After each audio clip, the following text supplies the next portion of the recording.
আমরা বললাম আল্লাহ জীবনে জান্নাতের শুধু নাম শুনছি, জান্নাতটা কেমন দেখিও নাই, কিন্তু এই 3 কাজ করলে যে আপনি জান্নাত দেবেন, কোন জান্নাত দেবেন? আল্লাহ বললেন সবচেয়ে বড় জান্নাত দিয়ে দেব।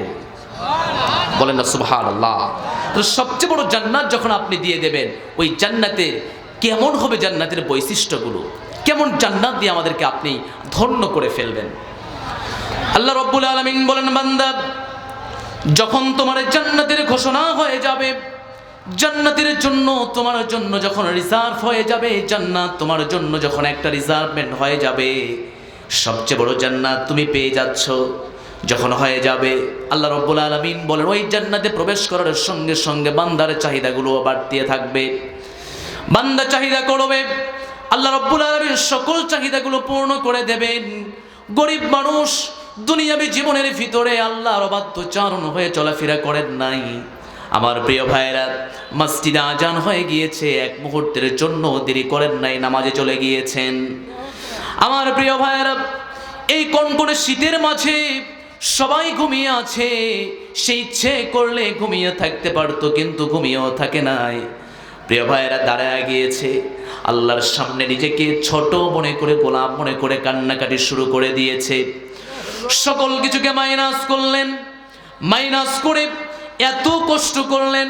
পাশের বাড়ি সরকারি চাকরিজীবী ছিল, টাকাওয়ালা ছিল, বড় বড় মাছ নিয়ে এসেছে, রান্না হয়েছে, সেখানে আমরা কত সুঘ্রাণ পেয়েছি, কিন্তু গরিব মানুষ খেতে আমরা পারি নাই। আহারে 700 টাকা গরুর মাংসের কেজি, গরিব মানুষ খাওয়ার তো কোনো প্রশ্নই আসে না। হুজুর কেমনে খাবো, মাসে তো আমার বেতনই 7,000। আমার বন্ধুগণ, এত কষ্টে আমরা দিনপথ চলি, কিন্তু জান্নাতে যাওয়ার পরে বান্দা যখনই আল্লাহর কাছে আকুতি পেশ করবে, আল্লাহ একটা উড়ন্ত পাখি আমার সামনে দিয়ে উড়ে যায়, যদি আপনি আমার জন্য একটু ব্যবস্থা করে দিতেন আমার জন্য বড় ভালো হয়ে যেত। এই কল্পনা করতে বান্দারে দেরি হবে, আল্লাহ প্রস্তুত করতে বান্দারে দেরি করবেন না। আল্লাহ রাব্বুল আলামিন বলেন, বান্দা চাহিবার মাত্র আমি দিতে বাধ্য থাকিব। ওয়ালাকুম ফিহা মা তাশতাহি আনফুসুকুম ওয়ালাকুম ফিহা মা তাদউন নুসুলাম মিন গফুরির রহিম। জোরে বলুন আল্লাহু আকবার। আমার প্রিয় ভাইয়েরা, আল্লাহ রাব্বুল আলামিন বলছেন আমার বান্দাগুলো যা চাইবে আমি দিয়ে দেব, একটিও কোনো কম রাখবো না। আমার বান্দা আমার কাছে চাইবে আর আমি দেব না, তা কখনো হতেই পারে না। যা চাইবে আমি সম্পূর্ণ দিয়ে দেব। আমার বান্দা এবার বলবে, আরে এত কিছু আপনি দিচ্ছেন, আমি তো কল্পনাও করতে পারছি না। আমার নবীজি বলছেন হাদিসে কুদসির ভিতরে, রব্বুল আলামিন চমৎকার করে বললেন, মুমিন বান্দার জন্য জান্নাতটা আমি এত শোভনীয় করে রেখে দিয়েছি, মালা আইনুন রাআত, বান্দা কখনো চোখেও দেখতে পারে না এই জান্নাতটা কেমন হতে পারে। ওয়ালা উযুনুন সামিআত, কত আলেমের মুখ থেকে কথা শুনেছি, কত খতিবের খুতবা থেকে আমরা জান্নাতের বিবরণগুলো আমরা শুনেছি, তবে বড় বিষয়টা হলো জান্নাতের কথাগুলো কোরআন এবং হাদিস থেকে আমরা শুনেছি, তার চেয়েও বড় জান্নাত, সুন্দর জান্নাত আল্লাহ বান্দার জন্য রেডি করে রেখে দিয়েছে। ওয়ালা খাতারা আলা কলবি বাশার, বান্দার হৃদয়ের অনুধাবন শক্তি যতটুকু রয়েছে, এর চেয়ে আল্লাহ রাব্বুল আলামিন বান্দাকে এত বেশি দান করে দিয়ে দেবেন, বান্দা কখনো কল্পনাও করতে পারবে না। ফালা তা'লামু নাফসুম মা উখফিয়া লাহুম মিন কুররাতি আয়ুন, বান্দা কখনো চিন্তাও করতে পারবে না কি নয়না ফিরাম দৃশ্য বান্দা জান্নাতে রেখে দিয়েছেন, আল্লাহ বান্দার জন্য রেখে দিলেন। বান্দা কল্পনাও করতে পারবে না, বান্দা শুধু বলবে আল্লাহ এমন সুন্দর জান্নাত পেয়ে গিয়েছি, আর তো বের হতে মনই চায় না। আল্লাহ বলবে আর কি চাও বলো দেখি। আল্লাহ রাব্বুল আলামিন বলেন, দুনিয়াতে মদ খাও নাই, কারণ মদকে আমি হারাম করে দিয়েছি, তাই তুমি খাও নাই। আমার বন্ধুগণ, দুধ খেয়েছো, আমার বন্ধুগণ দুনিয়াবী জীবনের ভিতরে বিভিন্ন শরাব পান করেছো, পান যদি করেও থাকো, সেই শরাবগুলো পান করার পরে তুমি মাতাল হয়ে যাও, কিন্তু আল্লাহ রাব্বুল আলামিন জান্নাতে যে শরাবের ব্যবস্থা করে রেখে দিয়েছেন, সেই শরাব খেলে বান্দা কখনো মাতাল হবে না। বলেন না সুবহানাল্লাহ, আরো জোরে বলেন না সুবহানাল্লাহ। দুনিয়াবী যে মদ আছে, মদ খাইলে মানুষ মাতাল হয় কিনা? কথা বলেন, হয় না ভাই? হয়তো যদি না হয় তাহলে বাংলাদেশে অধিকাংশ সংসারে ঝামেলা হওয়ার পেছনে একটা কারণ হলো স্বামী উল্টাপাল্টা খায়। ঠিক আছে না? খায়। স্বামী উল্টাপাল্টা খেয়ে আসে রাত 12টার সময়, ওই বউকে আবার মাও ডাকে। কথা বোঝেননি মনে হয়? আল্লাহ বলছে যে এমন তো নহরে, এমন কিছুতে আমি তোমাদেরকে দেব না। দুনিয়াবি মদ খেলে, দুনিয়াবি এই খাবার খেলে মানুষ আস্তে আস্তে তার বয়সটা ভারী হয়ে যায়, আস্তে আস্তে বয়সের ভারত্ব চলে আসে, আস্তে আস্তে তার যে বয়স রয়েছে বৃদ্ধির দিকে ধাবিত হয়ে যায়। কিন্তু জান্নাতে যত খাবে তত তরুণ হয়ে থাকবে। বলুন না সুবহানাল্লাহ। আল্লাহ রাব্বুল আলামিন বলছে তাদের স্বাদগুলোই অন্যরকম থাকবে। দুনিয়াবি জীবনে যা খাচ্ছে অন্যরকম একটা ফিলিংস সেখানে পাবে। বান্দা যখন দেখবে দুনিয়াবি জীবনের ভিতরেও কমলা খেয়েছে, কথা বুঝতে, আমার কথা বুঝা যাচ্ছে কথা আমার? দুনিয়াবি জীবনের ভিতরেও কমলা খাইছে, আল্লাহ জান্নাতেও কমলাই দিছে। কথা কি বুঝছেন? আল্লাহ কি দিছে? জান্নাতের ভিতরেও কমলাই দিয়েছে। প্রিয় ভাইয়েরা আমার, স্বাদ এক না পার্থক্য আছে? কথা বলেন না কেন? দুনিয়াবি জীবনের যে আপেল খান, এ আপেল আর জান্নাতে দেওয়া যে আপেল, সেটা কি স্বাদ কি এক না পার্থক্য আছে? পার্থক্য আছে না? পার্থক্য আছে। আমার প্রিয় ভাই, আল্লাহ এই জান্নাতের নিয়ামতগুলো বান্দাকে একটা একটা করে দিয়ে দেবেন।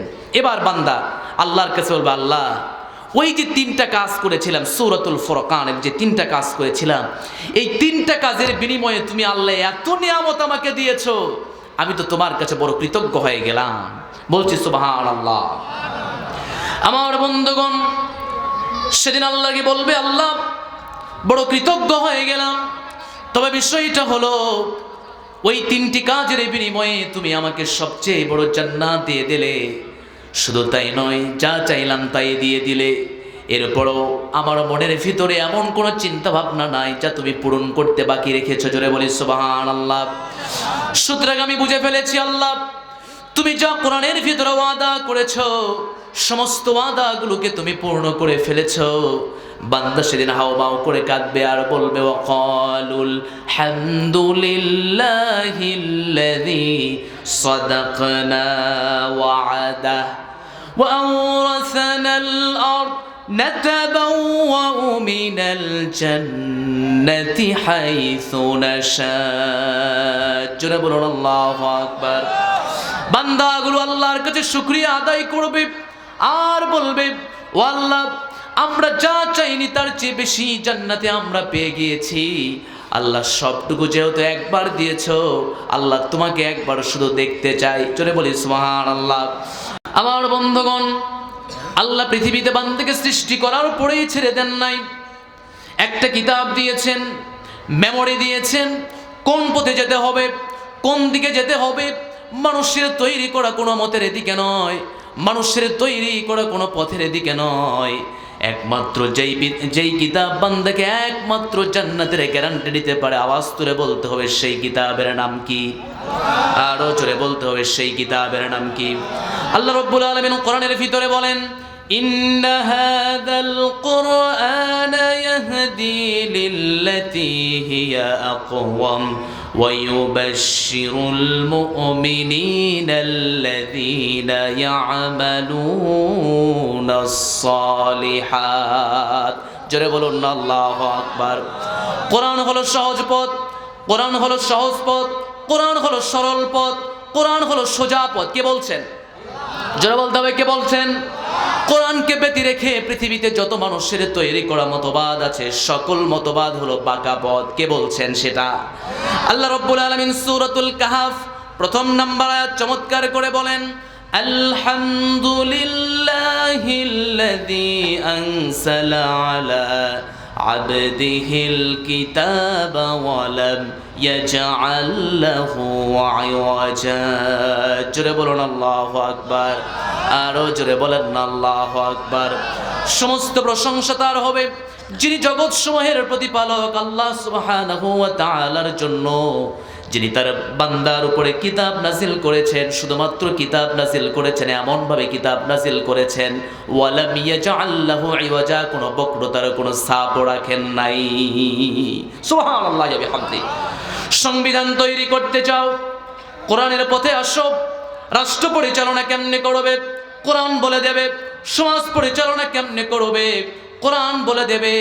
একটা একটা করে যদি কোরআনের কাছে প্রশ্ন করো, কোরআন বলে দেবে কোথায় কি প্রয়োজন, একটা একটা করে বলে দেবে। সুতরাং বোঝা যায় মানুষের তৈরি করা কোনো মতবাদের দিকে মানুষ গেলে শান্তি পাবে না, এবং সেখান থেকে জান্নাত পাওয়ার কোনো আশাও করা যায় না। আল্লাহ রাব্বুল আলামিন বান্দাকে আফসোসের সুরে তাই তো চমৎকার করে বলছেন, ফাআইনা তাযহাবুন ইন হুয়া ইল্লা যিকরুল লিল আলামিন লিমান শাআ মিনকুম আন ইস্তাকিম ওয়া মা তাশাউনা ইল্লা আন ইয়াশা আল্লাহু রাব্বুল আলামিন। জোরে বলুন আল্লাহু আকবার। বান্দা কোন দিকে যাও, কোন পথে তুমি যাও, শান্তির নিরিত কোথাও খুঁজে পাবে না।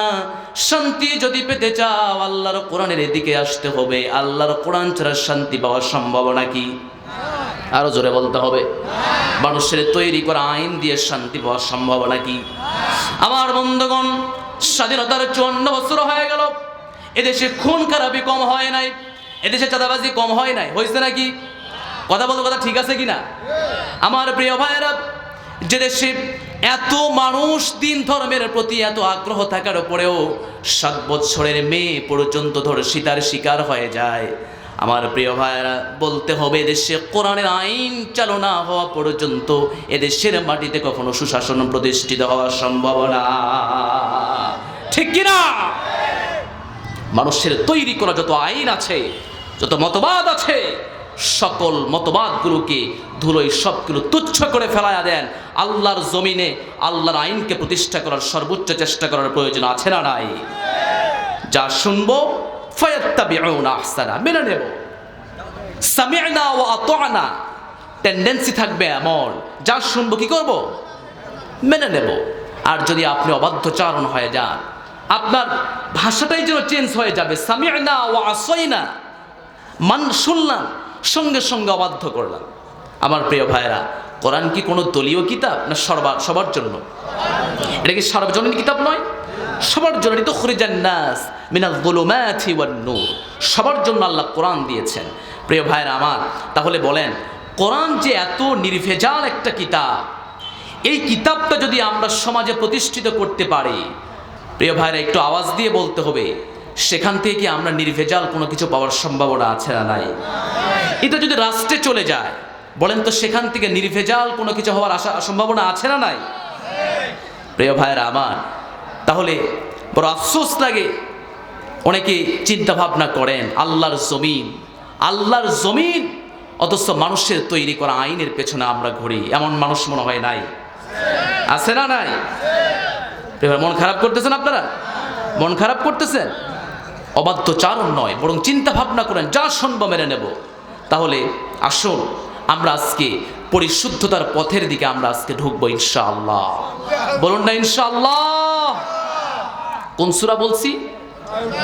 সূরাতুল ফুরকান, আয়াত নাম্বার 70 নম্বর। আমি আগেই বলেছি, যা বলবো সব মেনে নিতে হবে, যা শুনবো সব মানতে হবে। আসেন, আল্লাহ রাব্বুল আলামিন সূরাতুল ফুরকানের ভিতরে এখানে 3টা কোয়ালিটির কথা বলেছেন, 3টা বৈশিষ্ট্যের কথা বলেছেন। যারা এই 3টা গুণে গুণান্বিত হতে পারবে, আল্লাহ রাব্বুল আলামিন এই বান্দাগুলোকে 3টা পুরস্কার দিয়ে দেবেন। বলেন না সুবহানাল্লাহ? আরো জোরে বলেন সুবহানাল্লাহ। আচ্ছা প্রিয় ভাইরা, আপনারা যখন কোনো ব্যবসায় নামার আগে আপনারা কি করেন? ওই ব্যবসায় লাভ আছে না লস আছে দেখেন না আপনারা? লাভ লস দেখেন না আপনারা? দেখেন, লাভ লস দেখার পরে সে ব্যবসা আপনারা নামেন। তা আল্লাহর সাথে আপনি চলাফেরা করবেন, আল্লাহর সাথে আপনি বোঝাপড়া করছেন, এই কোরআন দিয়ে নিজের জীবনটাকে একটু সাজিয়ে নিচ্ছেন। একটু কি বোঝা দরকার আছে না যে আল্লাহ আপনার এই কাজগুলো আমরা করব, বিনিময়ে আল্লাহ আপনি আমাদেরকে কি দেবেন একটু বলেন, ঠিক আছে না? আমি বলেছি যে আল্লাহ রাব্বুল আলামিনের যদি আমরা 3টা কাজ করি, আল্লাহ রাব্বুল আলামিন আমাদেরকে 3টা পুরস্কার দেবেন। কয় কাজ বলেন তো? কয় কাজ? এই 3 কাজ যদি বাংলাদেশের মানুষ যদি সবাই করতে পারে, বাংলাদেশের নতুন করে রোল মডেল হওয়ার জন্য বড় বড় নেতাদেরকে আর বক্তৃতা দিতে হবে না। কথা বুঝতে পেরেছেন? কয় কাজ বলেছি? 3 কাজ। সবার জন্য এটা, নতুন করে আর কিছু বলতে হবে না। এবং সকল নেতা যদি মনে করে আমরা এই 3 কাজের ভিত্তিতে আমরা দেশ পরিচালনা করব, সোনার দেশ হতেও বেশি সময় লাগবে না। ঠিক কিনা আমার প্রিয় ভাইয়েরা? তাহলে আসুন আমরা আগে লাভগুলো কি সেটা আগে দেখি। লাভ দেখার আগে দরকার আছে না? কোনো কিছু খুঁজতে গেলে আগে আমরা কি দেখি? লাভ দেখি। লাভ কয়টা? কয়টা লাভ? 3টা লাভ। আসেন, আল্লাহ রাব্বুল আলামিন বলেন, আমার কোন গোলাম যদি 3টি কাজ করতে পারে, আমি আল্লাহ রাব্বুল আলামিন তাদেরকে আমি 3টি পুরস্কারে পুরস্কৃত করব। নাম্বার 1 পুরস্কৃত করবেন, ফাউলাইকা ইউবাদদিলুল্লাহু সাইয়্যাতিহিম হাসানাত। জোরে বলুন আল্লাহু আকবার। আমার বান্দারা যদি 3টি কাজ করতে পারে, আমি আল্লাহ রাব্বুল আলামিন জাগতিক জীবনের ভিতরে যত রকমের গুনাহ হয়েছে, যত রকমের পাপ হয়েছে, সমস্ত পাপগুলোকে আমি সওয়াব দ্বারা পরিবর্তন করে দেব। আরো জোরে বলেন না সুবহানাল্লাহ। নাম্বার 2 হলো আল্লাহ ক্ষমা করে দেবেন। আর নাম্বার 3 হলো যখন কোনো বান্দাকে আল্লাহ ক্ষমা করে দেবেন, ওই বান্দার ঠিকানা আর কোনো ছোটখাটো জায়গায় হয় না, ওই বান্দার ঠিকানা হয়ে যায় জান্নাত। জোরে বলুন সুবহানাল্লাহ। পুরস্কার কয়টা? আরো জোরে বলতে হবে, পুরস্কার কয়টা? নাম্বার 1 হলো ভুল হবে, আল্লাহ সেগুলো সওয়াব দ্বারা পরিবর্তন করবেন। আহারে প্রিয় ভাইয়েরা, 70 বছরের একটা জীবন পেয়ে গেলাম। এই জীবনের ভিতরে কত শত অগণিত ভুল আছে, কিন্তু আপনাকে প্রশ্ন করতে চাই, সেই ভুলগুলো যদি সওয়াব দ্বারা পরিবর্তন হয়ে যায়, এর চাইতে বড় পাওয়ার কি হতে পারে? নাম্বার 2 হলো যে আল্লাহর কাছে ক্ষমার জন্য এত কান্নাকাটি করি, সে আল্লাহ যদি আমাদেরকে ক্ষমা করে দেন, এর চাইতে বড় পাওয়ার কি হতে পারে? নাম্বার 3 হলো একজন মুমিনের জন্য সবচেয়ে বড় কামনা হলো জান্নাত। ওই জান্নাত যদি বান্দা পেয়ে যায়, এর চাইতে বড় পাওয়ার একজন মুমিনের জন্য কি হতে পারে? সুতরাং বোঝা যায় জান্নাত অবধি যাওয়ার জন্য এই 3 গুণের বিকল্প আর কোনো রাস্তা হতে পারে না। কয় কাজ? আরো জোরে বলতে হবে, কয় কাজ? তাহলে 1 নম্বর পুরস্কার কি? 1 নম্বর পুরস্কার কি? বেহেশত। 1 নম্বর পুরস্কার হলো আল্লাহ পাপগুলোকে আল্লাহ সওয়াব দ্বারা ডাইভার্ট করে দেবেন। কথা ঠিক আছে? কথা। নাম্বার 2 হলো আল্লাহ ক্ষমা করে দেবেন। নাম্বার 3 হলো আল্লাহ জান্নাত দিয়ে দেবেন।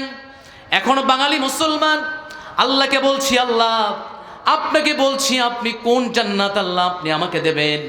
আল্লাহ রাব্বুল আলামিন বলেন, বান্দারে আমি তোমাদেরকে ছোটখাটো কোনো জান্নাত দেব না, সবচেয়ে বড় জান্নাত জান্নাতুল ফিরদাউস দিয়ে দেব। আরো জোরে বলেন না সুবহানাল্লাহ। আল্লাহ রাব্বুল আলামিন সূরাতুল মুমিনুন চমৎকার করে বলছেন, উলাইকা হুমুল ওয়ারিসুনাল্লাযীনা ইয়ারিসুনাল ফিরদাউস হুম ফিহা খালিদুন। সবচেয়ে বড় জান্নাতের নাম কি? আরো জোরে বলেন। জান্নাতুল, ওই জান্নাতুল ফিরদাউসে যাওয়ার আশা সবার নাই? আছে না নাই? যখন আল্লাহর কাছে চাইবেন, ছোটখাটো কোনো জান্নাত চাইবেন না। কি জান্নাত চাইবেন? কি জান্নাত চাইবেন?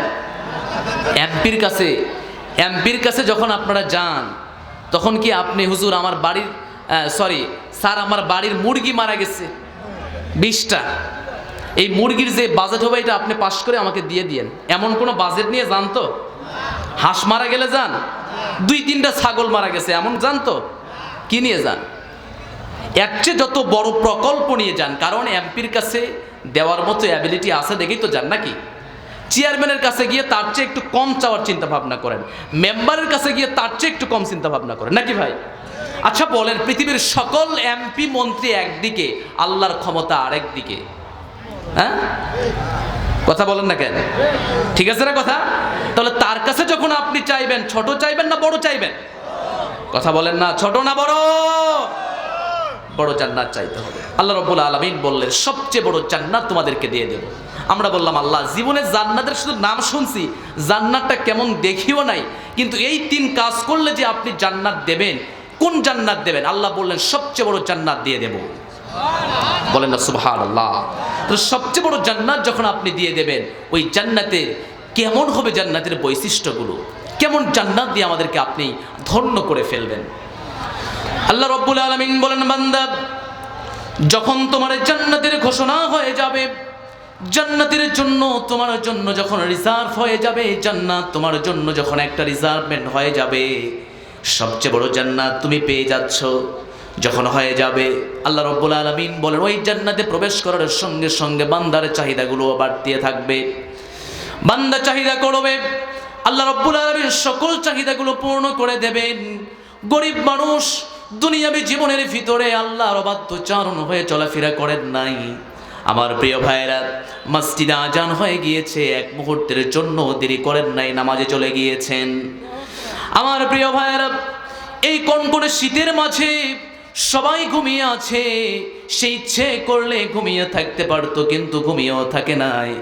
প্রিয় ভাইয়েরা দাঁড়ায় গিয়েছে, আল্লাহর সামনে নিজেকে ছোট মনে করে, গোলাম মনে করে কান্নাকাটি শুরু করে দিয়েছে।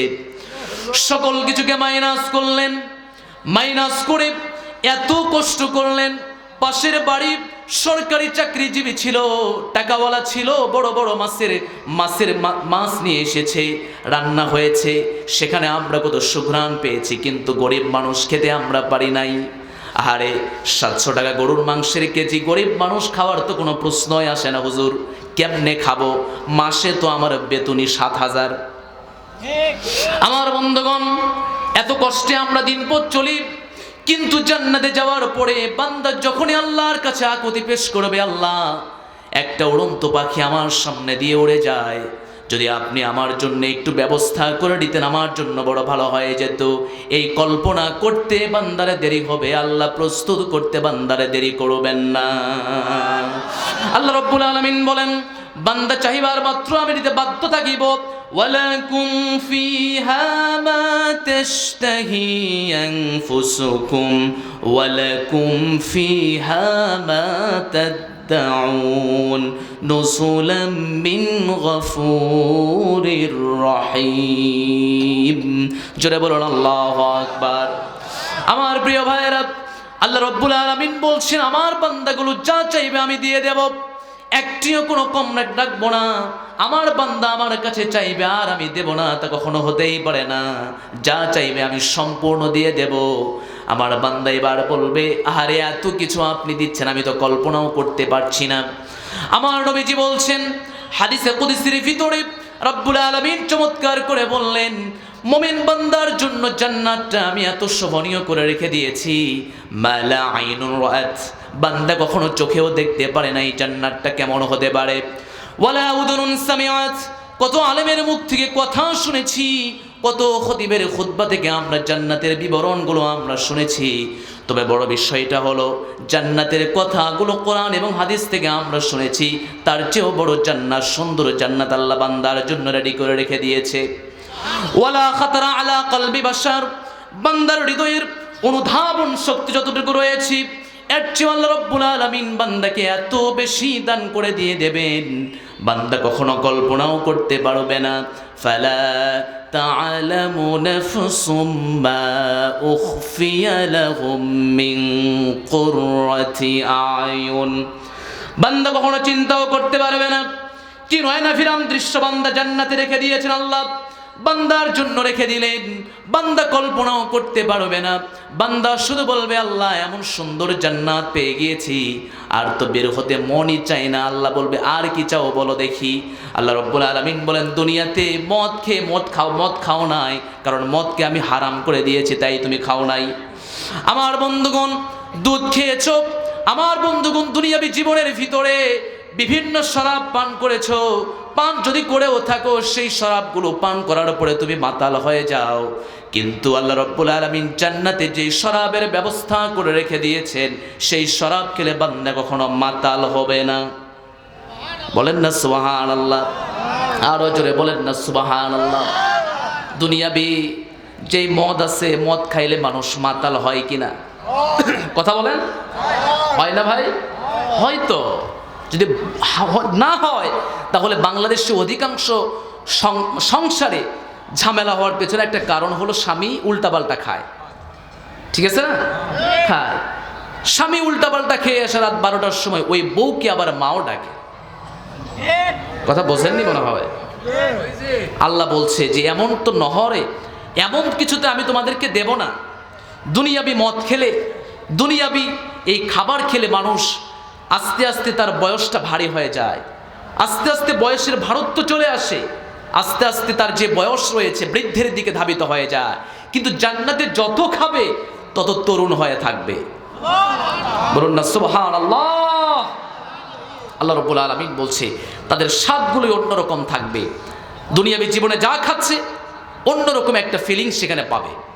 বান্দা যখন দেখবে দুনিয়াবি জীবনের ভিতরেও কমলা খেয়েছে, কথা বুঝতে, আমার কথা বোঝা যাচ্ছে কথা আমার? দুনিয়াবি জীবনের ভিতরেও কমলা খাইছে, আল্লাহ জান্নাতেও কমলাই দিছে। কথা কি বুঝছেন? আল্লাহ কি দিছে? জান্নাতের ভিতরেও কমলাই দিয়েছে। প্রিয় ভাইয়েরা আমার, স্বাদ এক না পার্থক্য আছে? কথা বলেন না কেন? দুনিয়াবি জীবনের যে আপেল খান, এ আপেল আর জান্নাতে দেওয়া যে আপেল, সেটা কি স্বাদ কি এক না পার্থক্য আছে? পার্থক্য আছে না? পার্থক্য আছে। আমার প্রিয় ভাই, আল্লাহ এই জান্নাতের নিয়ামতগুলো বান্দাকে একটা একটা করে দিয়ে দেবেন। এবার বান্দা আল্লাহর কাছে বলবে, আল্লাহ ওই যে 3টা কাজ করেছিলাম, সূরাতুল ফুরকানের যে 3টা কাজ করেছিলাম, এই 3টা কাজের বিনিময়ে তুমি আল্লাহ এত নিয়ামত আমাকে দিয়েছো, আমি তো তোমার কাছে বড় কৃতজ্ঞ হয়ে গেলাম। বলছি সুবহানাল্লাহ। আমার বন্ধুগণ, সেদিন আল্লাহকে বলবে, আল্লাহ বড় কৃতজ্ঞ হয়ে গেলাম। তবে বিষয়টা হলো, ওই 3টি কাজের বিনিময়ে তুমি আমাকে সবচেয়ে বড় জান্নাত দিয়ে দিলে। শুধু তাই নয়, যা চাইলাম তাই দিয়ে দিলে। এরপরও আমার মনের ভিতরে এমন কোনো চিন্তা ভাবনা নাই যা তুমি পূরণ করতে বাকি রেখেছো। জোরে বলি সুবহানাল্লাহ। সুতরাং আমি বুঝে ফেলেছি, আল্লাহ তুমি যা কোরআনের ভিতরে ওয়াদা করেছো, সমস্ত ওয়াদাগুলোকে তুমি পূর্ণ করে ফেলেছো।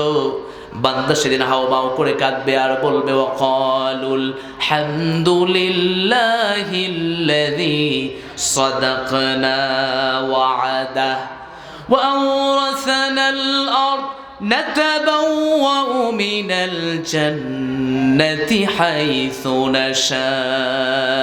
জোরে বলুন আল্লাহু আকবার। বান্দাগুলো আল্লাহর কাছে শুকরিয়া আদায় করবে আর বলবে, ও আল্লাহ, আমরা যা চাইনি তার চেয়ে বেশি জান্নাতে আমরা পেয়ে গিয়েছি। আল্লাহ সবটুকু যেহেতু একবার দিয়েছো, আল্লাহ তোমাকে একবার শুধু দেখতে চাই। চলে বলি সুবহানাল্লাহ।